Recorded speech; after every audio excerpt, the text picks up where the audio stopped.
Hello everyone, this is Preet Kamal and today we will discuss about the subject details of electronic devices and circuits. And in this, we are going to start a new chapter today. The name of the chapter is multi-vibrator circuits. And the first topic of this chapter is the working principle of transistor as a switch. जैसे कि हम सब लोग जानते हैं कि transistor क्या होता है। ट्रांजिस्टर एक एन टाइप और पी टाइप सेमीकंडक्टर जो है वो कंपोनेंट है जिसको हम कनेक्ट करते हैं। एक सेमीकंडक्टर जो मटेरियल है उसे हम कनेक्ट करते हैं between two P type layers या दो एन टाइप लेयर्स के बीच में एक पी टाइप लेयर या दो पी टाइप लेयर्स के बीच में एक एन टाइप लेयर जो पी एन जंक्शन बनाती हैं, तो वो हम बनाते हैं। तो जब हम दो पी एन जंक्शंस को आपस में कंबाइन करते हैं, ज्वाइन करते हैं, तो उस जंक्शन की उस डिवाइस को हम क्या बोलते हैं? ट्रांजिस्टर। तो ट्रांजिस्टर का जो नाम है वो दो कंपोनेंट्स, दो नामों के साथ जुड़ा हुआ है। ट्रांस मतलब ट्रांसफर और इस्टर बना है रेजिस्टर से। तो ट्रांसफर ऑफ रेजिस्टेंस जब होती है from the input side to the output side, तो उस कंपोनेंट को हम बोलते हैं ट्रांजिस्टर। तो दिस ट्रांजिस्टर ये जो है एक to junction three layer three terminal semiconductor device होता है। सिलिकॉन और जर्मेनियम का बना हुआ होता है। बेसिकली एनपीएन और पीएनपी दो तरह के ट्रांजिस्टर्स जो हैं हम लोग उसमें इसमें यूज करते हैं, राइट। तो जो एरिया ऑफ ऑपरेशन है अब तक, जो अभी तक हम लोगों ने पढ़ा, जब हम एम्पलीफायर्स की बात करते हैं, मल्टी स्टेज एम्पलीफायर्स की बात करते हैं, ऑसिलेटर्स की बात करते हैं, तो हर एक केस के अंदर जो एरिया ऑफ ऑपरेशन है ट्रांजिस्टर का वो होता है एक्टिव रीजन, राइट। लेकिन जब हम बात करते हैं ट्रांजिस्टर एज अ स्विच की, तो आपका ट्रांजिस्टर दो एरियाज में, दो रीजन्स में वर्क करता है। और वो जो दो रीजन्स हैं वो हैं आपके सैचुरेशन रीजन और कट ऑफ रीजन। ठीक है, दो तरह के रीजन्स जिनमें एज अ स्विच वर्क करने के लिए आपका ट्रांजिस्टर वर्क करता है। तो इसका मतलब क्या है कि हमारा जो ऑपरेटिंग पॉइंट है, जो क्यू पॉइंट है, जिसको एम्पलीफिकेशन के टाइम पे हम लोग बाइसिंग करवाते थे, वोल्टेज डिवाइडर सर्किट्स लगाते थे, स्टेबलाइजेशन सर्किट्स लगाते थे कि वो ऑपरेटिंग पॉइंट जो है वो एक्टिव रीजन के बीच में ही रहे, वहां से ऊपर नीचे कहीं भी ना जाए। तो वो चीज की टेंशन अब यहाँ पे फिनिश हो गई है। जब हमारा transistor as a switch work करता है, तो वो बैक एंड फोर्थ वर्क करता है, फुली ऑफ या फुली ऑन, दो रीजन्स में वर्क करता है। या फुली ऑफ होता है वो, या फुली ऑन होता है। तो जब वो फुली ऑफ होगा तो दैट मीन्स आपका ट्रांजिस्टर कट ऑफ रीजन में वर्क कर रहा है। जब वो फुली ऑन होगा तो इसका मतलब वो सेचुरेशन रीजन में वर्क करता है, राइट। तो वो जो हम एरिया देखते हैं, शेडेड एरिया, जैसे इन्होंने यहाँ पे बताया कि जो शेडेड एरिया आपने यहाँ पे देखा, ये ट्रांजिस्टर एज अ स्विच जब वर्क कर रहा है, तो ये जो शेडेड एरिया है, दिस वन पिंक वन, ये कट ऑफ रीजन का एरिया है। और ये जो ब्लू एरिया है ये सेचुरेशन रीजन का एरिया है। तो जब भी एक एसी सिग्नल एम्पलीफायर को हम लोग यूज करते हैं, तो वो एक्टिव रीजन में यूज किया जाता है जनरली, जब हम वी आई कैरेक्टरिस्टिक्स बताते हैं। लेकिन for working the transistor as a switch, it should operate in either cut off और इन द सेचुरेशन रीजन। तो हम लोग वन बाय वन दोनों रीजन्स को लेंगे कि कट ऑफ रीजन में वो कैसे वर्क करता है, ऑफ मोड में वर्क करता है ट्रांजिस्टर एज अ स्विच। दोनों जंक्शंस जो हैं वो रिवर्स बायस्ड होती हैं। जो आपकी वोल्टेज है, जो बेस वोल्टेज है, वो 0.7 वोल्ट से कम होती है। और जो आपका आईसी है, जो कलेक्टर करंट है आप लोगों का, वो भी जीरो होता है, या मतलब निग्लिजिबल होता है। तो फॉर एन पीएनपी ट्रांजिस्टर की अगर हम बात करें, तो the emitter potential must be negative with respect to the base. आपका जो एमिटर पोटेंशियल की अगर हम लोग बात करते हैं कि एमिटर के अक्रॉस कितना पोटेंशियल है, कितनी वोल्टेज है, तो it must be negative with respect to the base के कंपैरेटिवली जो एमिटर पे पोटेंशियल है वो नेगेटिव होना चाहिए, तभी आपका कट ऑफ रीजन जो है वो वर्क करेगा। तो यहाँ पे जो ऑपरेटिंग कंडीशंस होती हैं ट्रांजिस्टर के लिए, they are zero input base current, zero output collector current and maximum collector output voltage which results in the large depletion layer. तो डिप्लीशन लेयर जो है वो बहुत ज़्यादा इस वजह से लार्ज बन जाती है। अगर आप इनपुट बेस करंट नहीं दोगे, आउटपुट पे कोई करंट फ्लो नहीं करेगा, कलेक्टर वोल्टेज जो है आपकी मैक्सिमम रहेगी, तो उस टाइम पे क्या होगा कि आपकी जो डिप्लीशन लेयर है, दो जो पी एन जंक्शन के बीच में, दो पी और एन टाइप मटेरियल्स के बीच में जो आपकी जंक्शन है, जो लेयर है, डिप्लीशन है लेयर, वो बहुत ज़्यादा लार्ज बन जाएगी और उनके बीच में से कोई भी करंट फ्लो नहीं करेगा।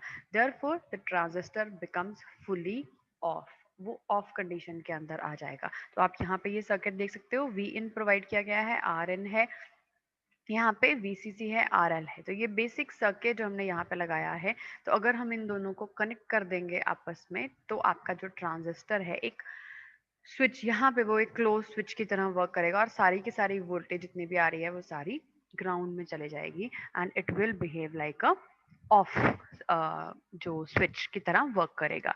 तो अगर हम सेचुरेशन रीजन, दूसरा रीजन की अगर हम बात कर रहे हैं, तो यहाँ पे जो आपका ट्रांजिस्टर है, it will be biased so that maximum output of the base current is applied, right. तो उसको, अब ट्रांजिस्टर को यहाँ पे इस रेंज में, इस कंडीशन के अंदर इस तरह से बाइसिंग उसकी की जाती है कि मैक्सिमम कलेक्टर करंट जो है वो प्रोड्यूस हो, कलेक्टर एमिटर वोल्टेज जो है वो ड्रॉप हो, which results in depletion layer. जो आपकी डिप्लीशन लेयर है वो जितनी ज्यादा स्मॉल हो सकती है उतनी ज्यादा स्मॉल हो, as small as possible, and the maximum current should flow through the transistor. तो आपके वो ट्रांजिस्टर के बीच में मैक्सिमम करंट जो है वो फ्लो करना चाहिए। तो देयरफॉर द ट्रांजिस्टर जो है वो एक तरह से फुली ऑन कंडीशन के अंदर जो है वो लग जाएगा। तो जो कट ऑफ स्टेट है उसके अंदर उसके बेस में कोई भी करंट नहीं जाना चाहिए। यहाँ पे मैक्सिमम करंट है, मैक्सिमम वोल्टेज है, जहाँ पे भी हमें आउटपुट के ऊपर मिल रही है स्विच, उसी तरीके से हमें क्लोज मिल रहा है। लेकिन जो आपकी आउटपुट है उसमें डिप्लीशन लेयर जो है आपके ट्रांजिस्टर की, वो हमें सबसे कम मिल रही है, ताकि कोई भी रेजिस्टेंस जो है वो हमें नहीं मिल रही है। जो करंट है उसके फ्लो को कोई भी किसी भी तरीके की रेजिस्टेंस नहीं मिल रही है, जिसकी वजह से वो आराम से, आसानी से फ्लो करेगा, राइट। तो देयर वी कैन डिफाइन जो सैचुरेशन रीजन है वो ऑन मोड है और उसके अंदर जो बाइपोलर ट्रांजिस्टर है वो एज अ स्विच वर्क कर रहा है, ऑन कंडीशन में वर्क कर रहा है। दोनों जंक्शंस फॉरवर्ड बायस हैं, जो बेस वोल्टेज है वो 0.7 वोल्ट से ज्यादा है और जो आपका आईसी करंट है, जो कलेक्टर करंट फ्लो कर रहा है उसके अंदर, वो भी मैक्सिमम है। मतलब ऑपोजिट कंडीशंस हो गई कट ऑफ रीजन और सैचुरेशन रीजन की। तो यहाँ पे जो पीएनपी ट्रांजिस्टर है तो उसका एमिटर पोटेंशियल जो होगा it must be positive with respect to the base. अगर हम कट ऑफ रीजन की बात करते हैं तो एमिटर पोटेंशियल नेगेटिव रखना है with respect to the base, और अगर हम पीएनपी में सैचुरेशन रीजन की बात कर रहे हैं तो यहाँ पे आपका एमिटर पोटेंशियल जो है वो पॉजिटिव रहेगा विद रिस्पेक्ट टू बेस। तो अगर हम बात करें डिजिटल लॉजिक ट्रांजिस्टर स्विच की, अगर हम डिजिटल लॉजिक उसके साथ लगा दें, कोई गेट उसके साथ लगा दें, तो कुछ इस तरह से वो सर्किट जो है वो नज़र में आएगा हमारे, और it could work digital logic transistor switch, but this is not the part of your syllabus, that is why I am skipping it. अगर हम स्विचिंग की एग्जांपल लें यहाँ पे, तो अगर हम ट्रांजिस्टर वैल्यूज को यूज करते हैं, बीटा की वैल्यू फॉर एग्जांपल 200 है, आईसी करंट जो कलेक्टर करंट फ्लो कर रहा है फॉर एग्जांपल वो 4 मिली एम्पेयर्स है, जो बेस करंट है वो 20 माइक्रो एम्पेयर्स है। तो you can see the difference. जो आपका बेस करंट है वो बहुत स्मॉल होता है और जो कलेक्टर करंट है वो उसके कंपैरेटिवली लार्ज होता है। तो अगर हमने यहाँ पे आर बी की वैल्यू फाइंड आउट करनी है, and find the value of RB required to switch the load fully on when the input voltage exceeds 2.5 volts। तो यहाँ पे वो क्या बोल रहा है कि अगर आपकी इनपुट वोल्टेज 2.5 वोल्ट से एक्सीड कर जाती है तो आपका जो कौन सी आप वैल्यू लगाओगे रेजिस्टर की, आरबी की वैल्यू कितनी यूज करोगे कि आपका जो स्विच है वो सैचुरेशन रीजन में जाके वर्क करे। तो आरबी की वैल्यू क्या होती है, वी इन जो आपने इनपुट वोल्टेज दी, माइनस वीबीई जो बेस एमिटर वोल्टेज है, divided by the base current जो उसके अंदर से फ्लो कर रहा है। तो उन सब की वैल्यू, वीबीई हमें पता है, मेन जो बेसिक हमारी वैल्यू है वो कितनी होनी चाहिए, 0.7 वोल्ट होनी चाहिए। यहाँ पे उन्होंने मैक्सिमम वोल्टेज प्रोवाइड करी है हमें, वी इन जो 2.5 वोल्ट से ज्यादा होनी चाहिए, और बेस करंट हमें पता है कि 20 माइक्रो एम्पेयर्स है। तो अगर हम उनकी वैल्यूज यहाँ पे पुट करें तो हमारा आर भी जो है वो 90 किलो ओम्स आता है। तो मतलब एक सर्किट को एक स्विच बनाने के लिए जो आपकी वैल्यूज हैं रेजिस्टेंस की, वोल्टेज की, तो वो इस तरह की वैल्यूज आपको डिसाइड करनी पड़ेगी। उसके अकॉर्डिंगली डिपेंड आपका जो करंट है वो फ्लो करेगा आपके सर्किट के अंदर से।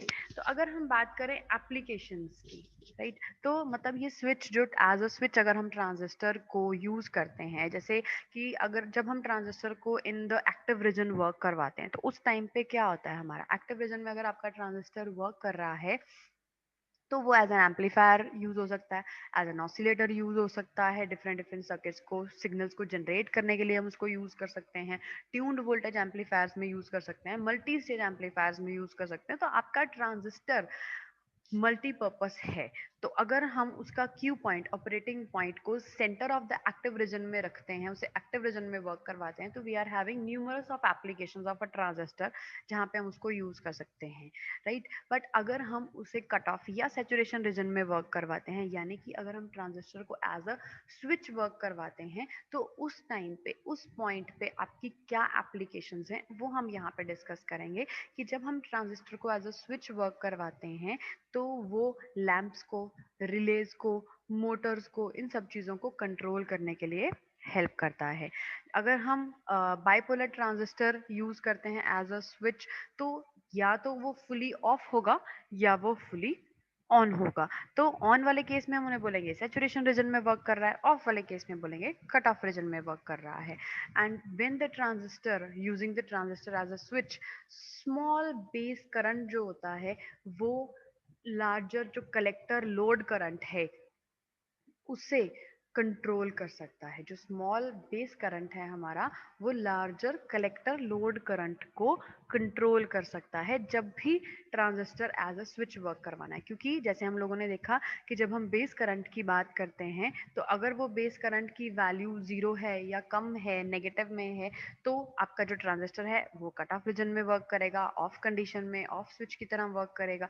अगर उसकी वैल्यू एमिटर पोटेंशियल की और बेस करंट की वैल्यू अगर पॉजिटिव साइड के अंदर है, पॉजिटिव आप उसको बेस प्रोवाइड कर रहे हो, सिग्नल प्रोवाइड कर रहे हो, तो आपका जो ट्रांजिस्टर है वो एज अ क्लोज स्विच या ऑन कंडीशन के अंदर वर्क करेगा या सेचुरेशन रीजन में वर्क करेगा। तो when the transistors to switch, when using a transistor as a switch, inductive loads such as relays and solenoids, a flywheeling diode is used। तो जब भी हमने ट्रांजिस्टर्स को यूज करना है रिलेज को, सोलेनॉइड्स को या इंडक्टिव लोड्स को स्विच करने के लिए, अगर हम ट्रांजिस्टर को यूज करते हैं तो उसमें एक फ्लाईव्हील डायोड जो है वो लगाना बहुत जरूरी है, ताकि जो सिग्नल है वो एक रेंज में, एक पर्टिकुलर स्टेबिलिटी के साथ आपके लोड्स के ऊपर पहुंचे और किसी भी तरीके से वो उस जो आपने लोड लगाया है उसे किसी भी तरीके से कोई नुकसान ना पहुंचा पाए, राइट। तो जब हम लार्ज करंट्स या वोल्टेजेस की बात करते हैं, जब हमें लार्ज करंट्स को या लार्ज वोल्टेजेस को कंट्रोल करना होता है एज अ स्विच, तो हम डार्लिंगटन ट्रांजिस्टर्स जो हैं उसको यूज करते हैं। अब डार्लिंगटन ट्रांजिस्टर्स क्या होते हैं? They are basically a pair of transistors जिसमें आप फोटो ट्रांजिस्टर और सिंपल ट्रांजिस्टर का पेयर बनाते हो। फोटो ट्रांजिस्टर क्या होता है, बाकी तो हम डिटेल में पढ़ेंगे जब हमारा चैप्टर आएगा फोटो डायोड्स, फोटो ट्रांजिस्टर्स वाला, बट आपको बेसिक बता देती हूँ। फोटो ट्रांजिस्टर का मतलब होता है एक ऐसा ट्रांजिस्टर जिसके बेस पे आप नॉर्मल करंट सप्लाई नहीं करते हो, जिसके बेस पे आप लाइट सप्लाई करते हो, ताकि वो जो लाइट है, लाइट रेज जो हैं वो आपके ट्रांजिस्टर के बेस पे as an input signal work करती हैं। तो उस तरह का जो ट्रांजिस्टर होता है जो फोटोन्स पे, लाइट के अंदर क्या होता है, जैसे आपके करंट के अंदर होते हैं इलेक्ट्रॉन्स, वैसे लाइट के अंदर होते हैं फोटोन्स, राइट। तो इसलिए उसको फोटो ट्रांजिस्टर बोलते हैं कि वो फोटोन्स पे डिपेंड करता है। जितने भी आप लाइट के अंदर जितने फोटोन्स हैं, राइट, तो जितनी ज्यादा लाइट उस बेस के ऊपर पड़ेगी उतना ज्यादा करंट उस ट्रांजिस्टर में से फ्लो करेगा। तो उस तरह का एक ट्रांजिस्टर होता है, उसे हम बोलते हैं फोटो ट्रांजिस्टर। तो जब हमें बहुत ज्यादा लार्ज करंट्स और वोल्टेजेस को कंट्रोल करना होता है तो उस टाइम पे हम डार्लिंगटन पेयर ऑफ ट्रांजिस्टर्स को यूज करते हैं, अ pair of photo transistor and a simple transistor. तो उसको यूज करके फिर हम लार्ज करंट्स और वोल्टेजेस को कंट्रोल कर सकते हैं। तो बेसिक एप्लीकेशन जो आपके ट्रांजिस्टर की है एज अ स्विच, वो है लैंप्स, रिलेज, मोटर्स, या सोलेनॉइड्स या इंडक्टिव लोड्स या लार्ज करंट और वोल्टेजेस को कंट्रोल करना। तो ये सारे काम आपका ट्रांजिस्टर कर सकता है अगर हम उसे एज अ स्विच वर्क करवाते हैं। तो transistor is basically called as an electronic switch if it is working in either cutoff or saturation region। तो ऑफ स्विच और ऑन स्विच दोनों तरीके से आपका ट्रांजिस्टर वर्क कर सकता है। It is the best electronic switch. Initially जब हम स्विचेस यूज करते थे तो उसमें इलेक्ट्रोमैकेनिकल मैकेनिकल स्विचेस जिसमें रोटेटिंग पार्ट्स बहुत होते थे, वियर एंड टियर प्रॉब्लम्स होती थी, मेंटेनेंस की बहुत ज़्यादा प्रॉब्लम्स होती थी। तो वो सारी प्रॉब्लम्स को ओवरकम करके हमने स्विच किया किस पे, ट्रांजिस्टर पे। और ट्रांजिस्टर एक बहुत अच्छा इलेक्ट्रॉनिक स्विच की तरह वर्क कर सकता है। So this was all about today's session and I wish it is all clear to you. If still there will be any doubts, I will be taking them in the live sessions. Till then, take care. Bye bye.